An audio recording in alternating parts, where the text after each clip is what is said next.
Good afternoon. There's Miles over there. Give us a wave, Miles.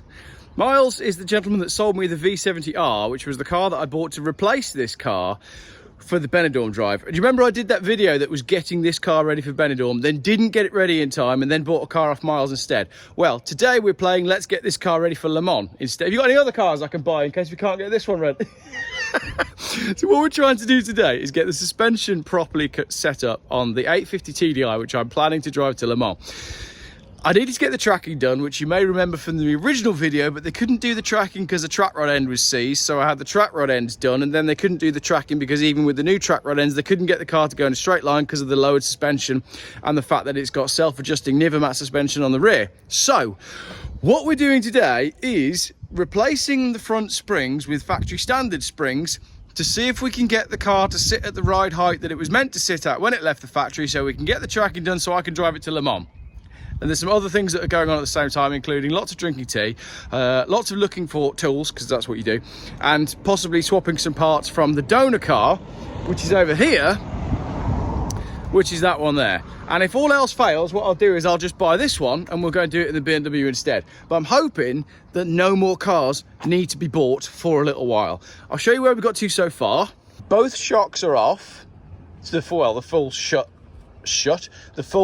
and shock tower. So we have now established that the car is running on the correct Bilstein shocks that are from factory for vehicles with self-leveling suspension and sport springs, so they are lowered springs. And if I go around this side, I can show you the new spring, which is quite a lot longer. Now, most YouTube channels, when they modify cars, they go the other way, and it's all like, oh, look, we're going to lower the car and make it more performance oriented. I'm just trying to put it back to how it was so that it works properly. Great, I'll check in with you in a moment, because we're trying to do more fixing than filming today. We're not going to talk about the fact that the car's got no coolant in it either. We'll deal with that another day. So in the boot of the car here we have, these are the springs that I bought for this car that never arrived from Autodoc. I was going to drive this car to Benidorm. The parts didn't arrive. These ended up arriving when I was in Benidorm in the other car, so they just took forever. Rear springs and front springs. We've got the front springs out. We're just discussing the fact that we're always surprised at just how much you have to compress a spring in order to fit it, but we shouldn't be surprised because cars weigh, well, this one's about 1.5 tons, and modern cars are even heavier, so we really shouldn't be surprised about just how much you need to compress a spring. But this is a famously dangerous job. Probably everybody's least favourite job who's worked on cars. So we've got a pile of parts. There's also a lot of stuff in the back here in this box, which is exciting. Got new spring top cubs. That's some diesel pipe, which I bought for either this car or the other car. These are wishbones for either this car or my red car. And that's the washer pump, because I own 2 of these 850 diesels, and right now neither of them is perfect. So that's the plan. This is the breaker car over here, which is a V70 T5, which you broke this doing a high speed run, didn't you? How fast did you get it to? I got it to 130. 130. And then we ran on 4 cylinders. Right. Was there a pop or? No, it just yeah. So there we go, 130 mile an hour is the break point apparently. But there are some goodies on this car that can be donated to all of my other vehicles. You see, it's got a very, very nice interior indeed. And we're debating doing a seat swap, which will, I think all of the things that I'm going to end up doing will make this car a little bit of a mongrel, a bit of a Trigger's broom. But I think it's going to end up being a nicer car as a result of it. So that's roughly what we're up to today. Right, it's gun time on the springs. Yeah, this is the bit where people get wrong, where they haven't compressed their springs enough and then the whole shock assembly comes apart in their face. One of the worst things that can happen to you in car repair, isn't it? Like a shock assembly to the face is that. I reckon that's worse than boiling coolant to the face. You know that famous video of the guy with the BMW? Yes. And he undoes the radiator cap. Yeah. Cool, right. I'm here for moral support. Yeah. It's going to be fine because we've done it enough. It works. She's free. Spinning inside, isn't it? Yeah? Yeah. Are we off? Yeah. We're happy. Cool. And you didn't shoot the strut assembly through the side window of your Volvo down there. That's a shame. No. Right, I'm really bad at filming how-to videos because I forget to film stuff because I just like to get the job done. I don't want to waste time filming. But that is a comparison of the old spring versus the new spring. So this is going to fix the car and everything's going to be perfect, isn't it? Sweet. Yes. Right, now Miles's dad has turned up, and that's really good because he's gone off to get us some more spring compressors, because I'll show you this. The new springs are longer than the compressors that we have. We need another set of spring compressors to put on those to be able to get that back together. And in the meantime, we were debating swapping over the seats from the nice car to the old car. We are going to swap the steering wheel. And then I said I wasn't going to do it. And then his dad called me a wimp and drove off. So now, because he's called me a wimp, we're going to swap the seats. So that's just a set of undoing these bolts, and we're going to go one seat at a time. And the bit that's really hard is the passenger rear seat base in the back, but thankfully I've now done it about 4 times. So hopefully it's going to come straight out without breaking my shoulder. And if Georgie's watching, then Georgie knows exactly what I mean, because when I did it the first time, I phoned you and said, how do I do this without ruining my shoulder? And he said, it's not possible. You have to ruin your shoulder. So, seat swap, let's go. Miles's dad called me a wimp for not swapping the seats over, so it's all on him if the seat airbags blow on the way home, and I've said that on video. So what we're doing now, we are having a break to have a drink, a break after a break, and then the seat's in. So the passenger seat is in and everything seemed to work, so it's just a case of now getting our new spring compressors, which have just arrived, onto the spring. Seasoned YouTube how-to video makers will notice that we haven't used any timestamps here. How long do you reckon it took us to get all that race? It was about 3 minutes, something like that. Something like that. It wasn't any more than 3 minutes, was it? We did it all right first time, didn't we? Yeah, everything went perfectly. There was no moments where we thought, we've absolutely balls this up. Let's get it back on. Right, the shock and spring assembly are in. The bolts are being done up. It's all held in place by the fuse box. I don't think we filmed that earlier, but it's astonishing how this little bracket hangs the whole he's hung a whole shock absorber on it. Anyway, I'm going to go and undo some spring on the other side. No, do it up. I'm going to do up the spring on the other side. Okay, there was quite a bit there that went unfilmed, but we're done. It might look a little bit high on the front, but I think everything will settle down. We're not going to do the backs for the moment. It needs my proper wheels on it, and then it needs a drive, but I am much happier having it higher than lower. Very noisy. Now we're going to do the seats and the interior plastics, and then that's a long but very productive day, isn't it? How scary was that moment when we thought that the one side wasn't compressing at all a minute ago? I was just having visuals of doing it all again. Yeah, no. You know that shock that we just put on? We'd take the whole lot off again. Be a nightmare, wouldn't it? Home stretch now. Now's the easy bit. Again, quite a gap there between filming. What we've learned is where you have a compatibility issue between the way the seatbelt mounts on an 850 to how it does on a V70. Now, we could work this out, but it's going to take longer than we've got. So what we're doing is we're putting back in the seats that we took out in the first place, and we're going to blame your dad for this. It's all your dad's fault, isn't it? He called us cowards. He called us wimps and cowards, and now we're having to put it all back. So there we go. Never listen to your dad. Again, there's a lot that's happened here without any filming going on. We've put the seats back in because they didn't work, but we have stolen all of the plastic trims from inside this car, and they are now going back on this car over here. So that's a new trim there, and it's the same here. This is all new. And in the back, all those trims are new, all those trims are new. Miles is working on... It's looking good. It's looking better, isn't it? It's, yeah. It was looking a right mess there for a minute ago when both cars are in pieces, but it's all starting to come back together now. So all these trims are new, and if I show you all the old bits, this is a really boring video if you're not into like car restoration. Look, that's all cracked on there like that. It was all cracked. I mean, that is actually split in two. So if I can compare, I can't really. So that bit there that's broken, that bit that's broken, is that bit that Miles is doing there actually. So it's generally looking much better. Still got my huge crack down the windscreen, but that's getting done on Monday. So we're ahead of schedule, and my suspension looks good. Well, it looks better than being lowered. Yeah, I'm happy. Right, well, I've no idea how little or how much I've filmed today because we've just been cracking on and not necessarily concentrating on footage, but we've replaced all of the interior trim, all of the front suspension, all of the boot trim, and when you say it like that, it doesn't sound like much. Yeah, but there's a lot. It's been a decent day. Yeah, it's been a decent day. So hopefully we're all good for Le Mans. Right, more to come on this car tomorrow. Thank you very much, Miles, for saving the day a second time. Absolutely. Make a habit of it. Yeah, too right. It's a bit later on in the day now and I'm still going. I'm back at my place and I've got the seats out again to finish off all the trims. So all the boot lining, I know this probably doesn't mean anything to you lot, does it? You don't care. But all of the plastic trim that runs all the way inside the car has now been replaced with the better trim and it's in great condition. The last bit was this bit on the seat belts, which I'll show you because it's technical. So this here is the new seat belt trim. That's the driver's door.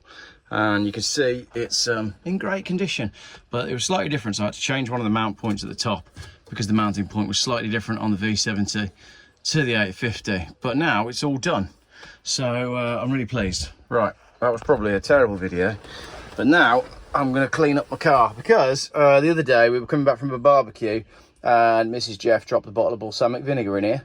There's definitely worse things that your car could smell off, but I'm going to clean the carpets, vacuum the whole car, and then put the seats back in. Now that the seat belts have actually been able to go through this piece of plastic trim, there's a hole there, you see, and it's important that you get that right. Get out of my car, mosquito. Tell you what, right, doing a bit more cleaning under here because it was absolutely grim. This is the back seats. Obviously front of the car's over there. Check this out. We've been finding treasure all day in this car. I found a Classic Works automotive restoration box of business cards. That's interesting. This little USB to USB-C cable, a spoon on a string or on a thingy, some drill bits, and that is now the second and third spanner that we've found in here. So if it keeps going at this rate, this car will basically be free. Well, I might not be an expert valeter, but I know that that looks a lot better than it did. And all the balsamic vinegar that was down here is now gone. So that's a bonus, isn't it? Right, let's put the seats back in. Yeah, I didn't really film any of that because I don't know if you want to watch me cleaning my leather seats, but my buttons are looking a lot nicer now. Yeah, electric seats, 1995, because this is a CD specification car. Top spec car. Right, that's the driver's seat clean. Passenger side next. Passenger seat going back in. Now to put the passenger seat back in, all we need to do is grab the bottom of the seat belt. See that loop that forms just there? That loop has to go down into there. You can just see the recessed cradle there. So there's a little bolt, if I can find one. This bolt, look, this long bolt goes through there, hooks onto the seat belt and bolts into the back of the seat. That's what flummoxed us earlier on with the V70 seats. The mechanism's slightly different. You could do it, but it'll involve a little bit of modification and we ran out of time. Right, seat belt's in and the bolt is now going through. You can see the bolt under there. Just need a little socket. You can tighten up that bolt and your seat belt is in. Then reconnect your electrics, which are for your heated seats and I think the airbag, and then bolt your seats in and you're away. And that is all done for tonight. Important to remember that the Volvo 850 or V70 driver's seat with electric seat mechanism weighs an absolute ton. You don't need electric seats in the car, but this one's got it, so I'm stuck with it. All done, just got to put the passenger seat mechanism, the seat base back in, and then I am finished for the night. Finito, that was a good, productive day. Car is starting to look really nice now. So, some meanie on Facebook was taking the mick out of my Mickey Mouse, my first tool set, Fisher-Price socket set. And to be fair, I bought that at B&M this morning because all my good tools are either in my storage container or in my Volvo V70R, neither of which were anywhere near me. And my Fisher-Price, my first socket set, has been fantastic. So you can all shut up. I know it's dark and you can't really see, but this car is looking so much better right now. Right, it's the next day. Headlining is all in and done, and I've fitted all of the trim bits now, so all the trim is in and on. I'm just cleaning up the trim bits that go on the, well, the seat bases basically, and look, it's pretty grim what's coming off them. So, awesome. Yeah, getting there, getting ready, and starting to plan Le Mans, so pretty excited now about driving this car down there. So these just slide in here like that. There's probably some ridiculous technique for how you actually do it. So, I'll do that off camera. No, there isn't a ridiculous technique, it was just the wrong piece. It's this one that goes in there, somehow. Oh yeah, that clips down through there. And then pushes forward. Not a one-hand job. Oh, that one was a bit easier to get on. Red stain. Right, there we go. Trims are on. Passenger side next.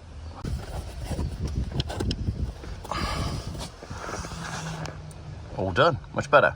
I haven't really filmed much of this, but I've massively cleaned up this boot area. I've just sprayed it down a little bit to wipe it. I've got the paintbrush up in there. I've vacuumed it all out because there was a dog in here. So this was absolutely grim. But and Miles, if you're watching, you know how bad this was. It's much better now. Found a little bit of rust here, which I've picked away at. There's a big hole there, but it's only actually the tray in the back here. It's not structural or anything, so I'm going to take that up for now. Funky Phil and I will attack that next week or after I come back from Le Mans. Duct tape is your friend for the moment. The chassis rail runs along there, and this basically is the it's kind of like a bowl. And in the sunroof cars, obviously this is a non-sunroof car, in the sunroof cars this is where the sunroof drains out. You've got a pipe that runs all the way down the back of the car and runs out through this hole here. This is a non-sunroof car, so there is no drain, so it might be that that's got wet and just sat, but it's a relatively easy fix. This side's okay. You can see the bowl there, fine on this side. So just wiping it all down so I can put the boot trim back in, and then we can go to a barbecue. Should have said, this is where the CD player mounts. The CD player was sat in there, so you would have never found that had you not removed the CD player anyway. That would have just got worse and worse and worse, but I'm not bothered about a CD player in the back of this car because they never work after this age. So that's why we found the hole, and the hole will get repaired next week. Right, do you remember the issue with finding the bolts for the sun visors? I just found them, and I just cleaned all the sun visors, so the front of the car is now done. Boot area now coming together nicely. These just clip in. Done. I'll clean that now. The marigolds are on because I don't really like the chemicals that are in that stuff, but it does seem to work. So I'll just do this and then I'll film it afterwards. You probably can't tell on the video, but that is a lot better. And at least I know it's all clean in there. Actually, the last bit is this boot trim here, which mounts over the boot latch, but someone has siliconed the hole. I've taken it off on this side. If you look on this side, someone's siliconed the hole because these always crack and make a lot of noise. That little clip there is meant to go in that hole. So what I've got to do is get that black silicone off so that the clip can go in. So there we go, repair work. We were just playing a little game of find the hole there, but I found the hole. There it is. So now I can put my thing in it.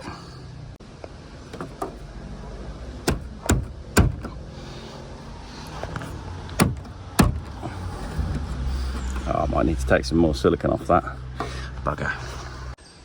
Right, the centre boot trim is in, and you lot that don't know Volvos, this means nothing to you, but if you've had 850s and V70s on the P80 chassis, you'll know how good it is to have plastics that aren't broken here and aren't cracked here, and that all fit together correctly. That's a big deal in Volvo circles, that is. All done and back together, apart from there's a handle missing there.